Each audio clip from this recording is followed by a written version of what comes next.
Okay, Jules, I think, and then Pete, and then Lindsay. Yeah? Hi, my name is Jules. I'm a creativist, I'm a creative activist. I wear a number of hats, and one of those is I'm a proud North-West Indian. I'm also a beneficiary of fruit of a positive action training course I took 20 years ago, which started my career. When I was given that job, I was actually told, I'm giving you this job because when you get the opportunity, I want you to send down the lift. So I was really super pleased when I came here today, which feels like coming back home, to see Candice, who I recommended to actually get this job, actually working here. So I was super pleased for that. So that's the context. So my question is, Candice is at the start of her career. I'm somewhere in the middle of my career. What inspires me is to see someone like me at the top of their career. And I think this conversation is being about entry level all the way throughout, but I think also this conversation should be about leadership. And so I see lots of cultural organisations in here, one shape or form or the other. And I guess if I ask for a show of hands, which might be a bit cheeky, is in terms of how many people do you have that look like me that are in your organisation, making policy, making strategic decisions. I'm not going to say what the answer might be, but possibly it might not be as high as it should be. So the question really to the panel is, how are you going to ensure that from a leadership point of view, someone like Lexi, and even this young man here who comes from South Bristol, how will people like them be inspired to know that it can achieve, and there are real pathways right from the bottom to the top? Anybody want to take that one on? If you enjoyed that speech, don't forget Mystery Show tonight.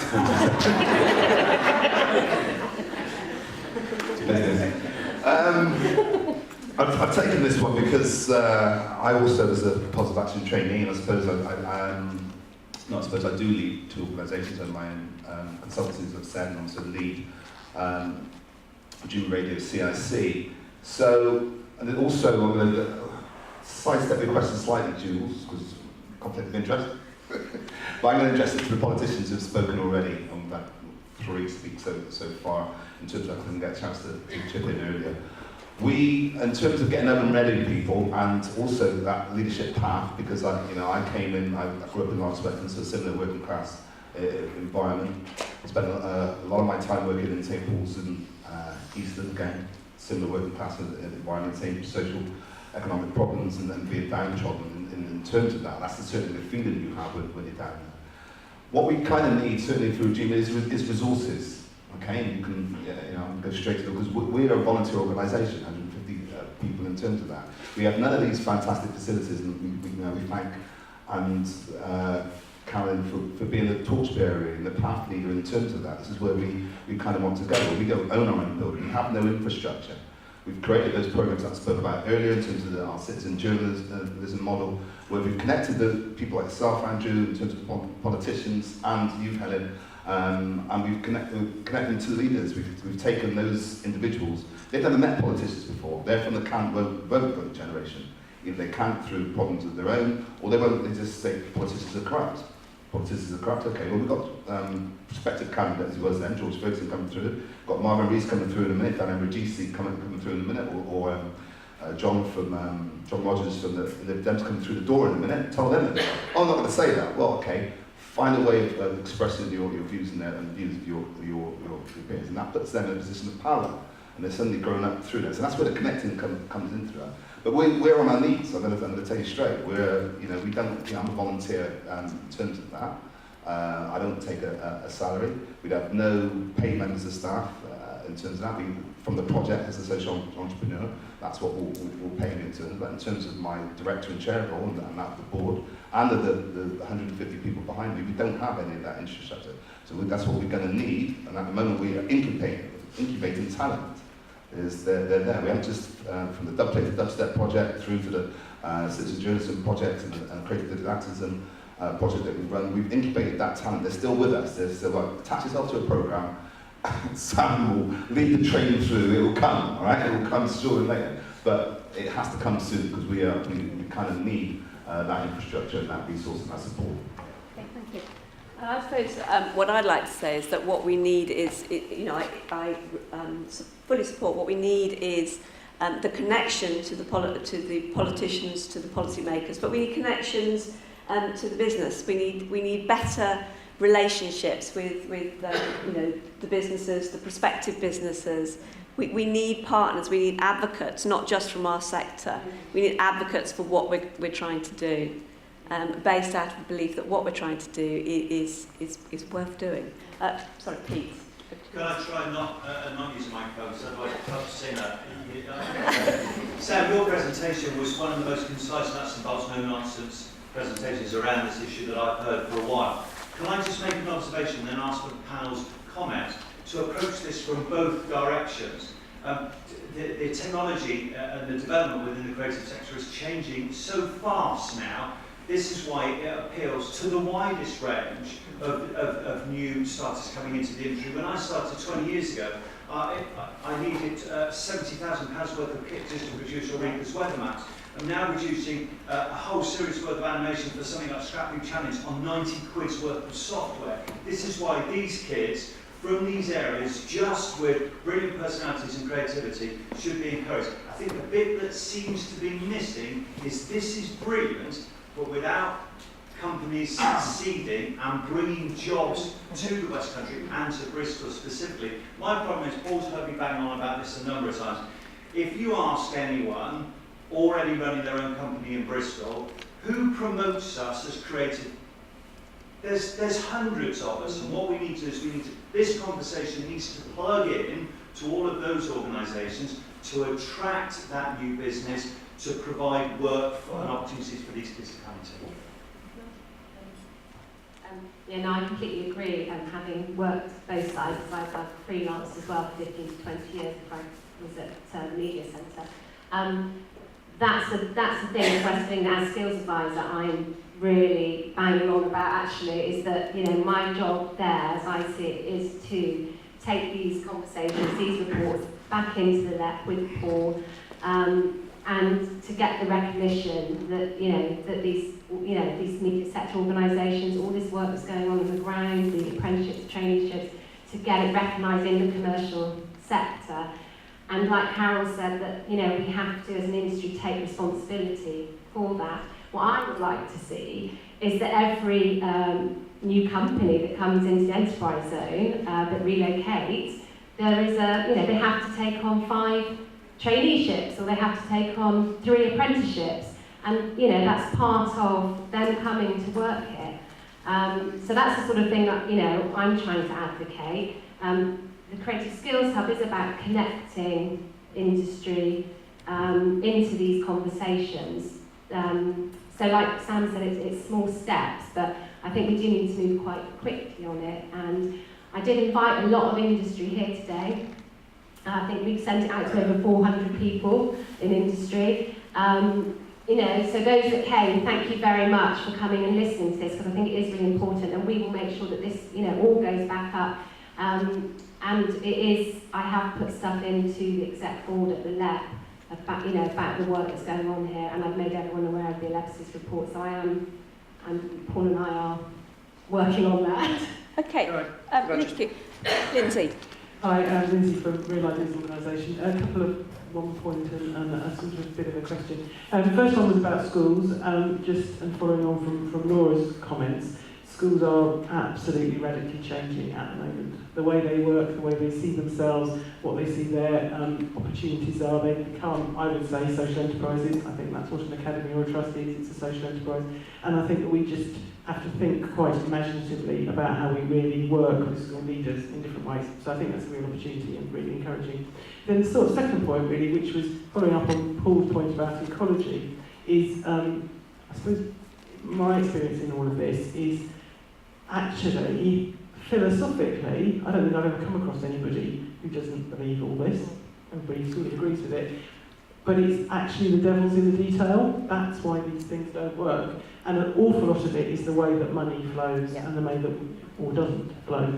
And I suppose one of the things I'm interested in, and particularly with the LEP, is what are the conversations that are looking at how do we make that money work differently? because I also, and I was really encouraged to hear Roger's point about social enterprises, I actually think that is the key to this. It's about, not about grants, it's about how does this become an investment in the development of an enterprise in the way that all money works. And I don't have the answer, but it seems to me that's what we need to be doing. Just a couple, I mean, I agree with you, but also in terms of writing that report, an awful lot of the things that I came across looking at other sectors, we talk about investment all the time in terms of the technology sector, the science sector, etc. But the minute you start talking about the arts and cultural sector, it's funding. And I think we need to change that. Actually, we are investing in the skills development of young people. That's an investment in growth in the economy, if we want to talk in those terms. And I think there is a real issue around that. I don't know what the answer is, but certainly I would like to see that being thought about differently. We're saying that there is a huge problem with youth unemployment. We're saying these sectors are the future of our city. We need to be investing in that. And I think there are issues around it. I mean, some of the things that have been identified, if you look at the list of organisations that are contributing to this kind of pipeline, kaleidoscope, whatever, they are existing at the moment on volunteer wages, or not wages, more to the point, on charitable funding, on grants. You know, actually, if we're serious about recognising these things, how are we actually going to support that ecology? How are we going to do those things? There's a couple of other things just to pick up from the conversation. The idea, I know we've talked a lot about entry level because that's what the report focused on, but it's entry into sustainable careers. There are so many flash in the pan projects that say, come here and do this for 6 weeks, come here for 6 months, it will be great. But don't have any movement on from that. That isn't good enough, and that's what we've been doing since the 1980s. There are huge numbers of those kind of projects. We've got to make these routes sustainable so that people are going on into real careers, not just having a nice time in the creative sector and they're not able to access it. And there's one other point I just want to make, which I completely forgot to mention in the report, is about older people. This report focused hugely on young people. That's not because I'm not interested or we weren't interested in older people. And there are real issues about how the older workforce and older workers move into these sectors. That is something that we'd like to go on and do some more work on. So I just want to flag that up. It's not at the exclusion, and that is highlighted in the report itself. There you are. I've got two now. No. So that takes us slightly beyond 1 o'clock, and we do have lunch. So has anybody got a burning statement or a question or something they would like to say? Otherwise, I'm going to suggest we have lunch. You have. Go. Just on the South Bristol thing, just in terms, just wrapping up in terms of connection. There's a gentleman down the road who went to Eagle House Youth Centre, I'm told. His name is Tricky, and talk about talent. He learnt that talent, and his digital lab was in St Paul's. Listened to the sound systems that were there, that came from the Caribbean, came from Jamaica in terms of there. It's part of the band. We know it's Massive Attack, part of Bristol's great setting. This core brand that we've got in Bristol, in Stokes Croft, and coming through the Portishead and the Trip Hop side. That recognition, along with people like Paul Stevenson and those stories, is where you connect your young people and people from disadvantaged people say, well, I can do that through that. That's stories that we told us. We say you bring the issue to the young people older in the place, make it real for them in terms of that. Okay, I've just remembered there's one other thing, and this is really, Nicky and Sam are just going to talk about the next Creative Employment Programme, and then we really will have lunch. This is very brief and nobody needs to listen to me ever again. What we did, that's my contact details if anybody wants to get in touch to talk about anything further. Laura mentioned it at the beginning. We put in a bid on the basis of this work to the Creative Employment Programme. There are 8 young people in the room who were employed through that, and in total the city has so far had 80 internships. So there are 6-month jobs for young people who have been unemployed for 6 months, or young people who are unemployed here.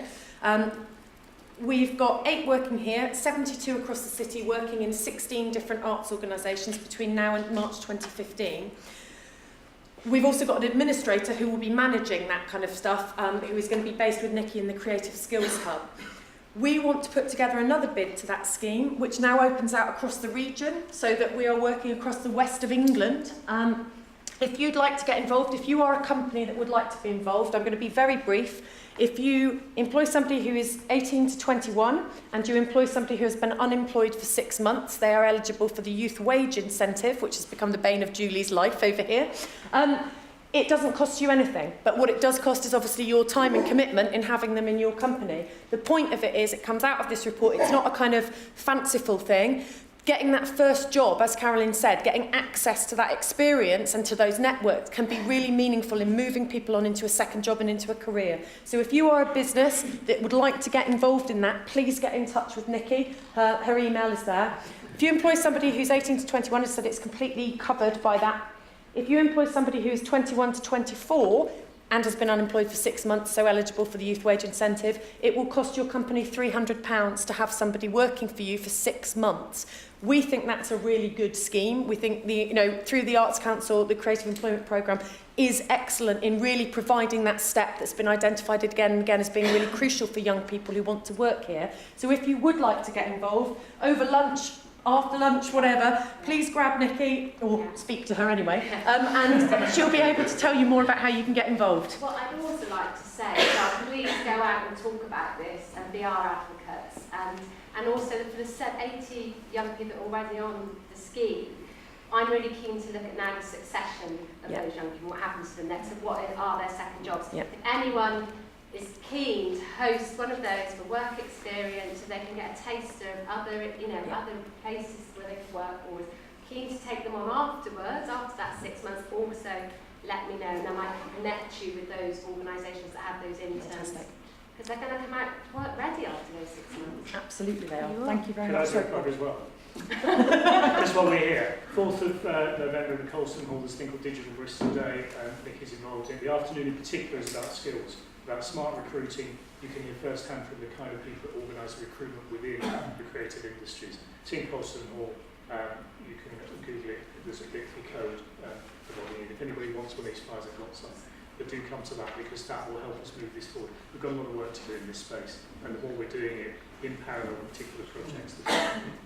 So thank you everybody, and please help yourself to lunch, and do talk. Thank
you.